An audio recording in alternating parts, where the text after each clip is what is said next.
Let's use Visual Code Generator in NECTO Studio to create and share complex clipboard projects.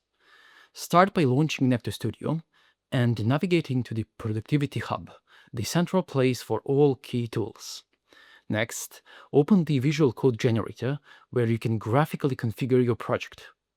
Begin by selecting a Hardware Setup tab, choosing your compiler, your development board, and MCU. Now, assign your clipboards to the MikroBUS slots. Click on a slot to place a clipboard, and you will see images of each board appear in the interface.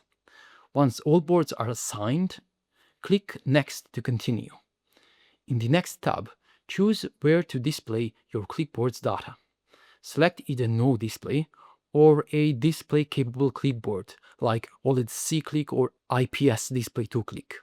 Then, click Finish. You will be asked, what's your next step? Here, choose Create and Configure Project to automatically create a new project, install necessary packages, and configure everything in the Library Manager. If you are missing any clipboard packages, click Confirm to download and install them. Alternatively, you can select Generate Code only, but we recommend creating the full project. Once everything is ready, the Visual Code Generator tab will display the generated code.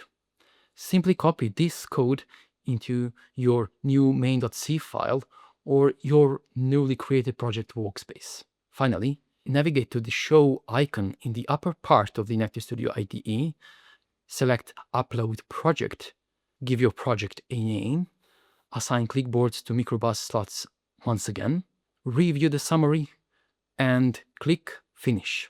Your project is now uploaded and shared, available in the NECTO Package Manager for the whole embedded community to explore.